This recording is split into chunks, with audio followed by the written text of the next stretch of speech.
Hillary Clinton's camp spent the weekend playing defense, having to answer for $12 million the Clinton Foundation accepted from the King of Morocco. In 2015, Clinton was preparing to launch her presidential campaign. At the same time, she was trying to secure $12 million for her foundation from King Mohammed VI of Morocco. Her campaign was less than thrilled about that move.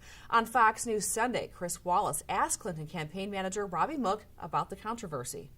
The emails show, and I'm going to go through some of them, you were not happy at all with the idea of this meeting and her going there at that particular point. January 18th email from Abedin to you. It will break a lot of China to back out now when we had so many opportunities to do it in the past few months. She, Clinton, created this mess, and she knows it. Same day you write, HRC is still considering. March 24th, you to John Podesta. Said it was still happening, then said that she's going to cancel at the last minute, but it sounded a little tentative, just sounded more up in the air than I thought it was. You didn't want this huge contribution from the King of Morocco just as Clinton was announcing for president. Well, I didn't want anything on her schedule that was going to distract from the campaign. And again, the Clinton Global Initiative had this meeting scheduled in Morocco. But it was the big money from a foreign person to the foundation at the time she's running for president. This was, as you can see in those emails, this was a scheduling matter.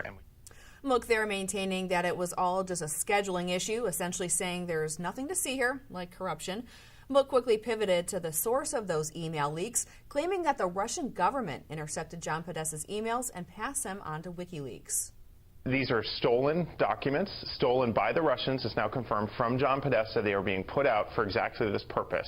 Well, the Russians and Donald Trump want this campaign to be about something else right now. Well, let me just speak to that, though, because, you know, the Trump tax returns were stolen as well when they were mailed to the New York Times. You guys didn't object to that. In fact, you jumped all over them. Well, we don't know where those tax returns come from. Well, they weren't. They were clearly stolen. We don't know, and you'd have to work with the New York Times on that. Do you think that Trump had given them?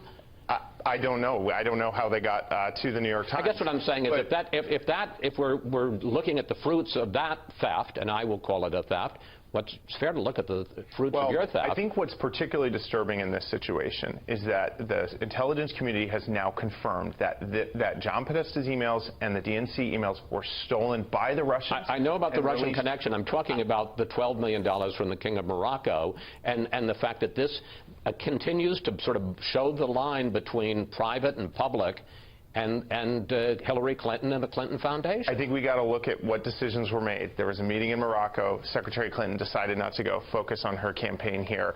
And again, we're having this discussion because the Russians want us to. Chelsea Clinton went, correct? My understanding is that they did go, but she did not. And again, this is the discussion the Russians want us to be having. They stole this information. They're selectively leaking. I can't even verify any of the information that you have there. We simply don't have enough time as a campaign I promise you, if these were not true, you'd tell us. Again, Mook dodging the pay-for-play questions and blaming the Russians, while Wallace reminds him that, yes, the email hack was illegal, but he also reminds him that the leaked excerpts of Donald Trump's tax returns were, too, a breach of law. The 1995 tax return showed Trump lost over $900 million that year and could have avoided paying federal income tax for 18 years. Clinton has sharply criticized Trump for that on the campaign trail. Clinton was asked about the hacked emails that revealed the $12 million quid pro quo that Clinton's aide called a mess of Clinton's own making. Here's the nominee's response. I have nothing to say about WikiLeaks other than I think we should all be concerned about what the Russians are trying to do to our election and using WikiLeaks very blatantly to try to influence the outcome of the election. Clinton, like Mook, ducking those tough questions. John Podesta claims some emails published by WikiLeaks may have been edited or altered by Russian hackers. The Clinton camp has yet to produce evidence of any such alterations.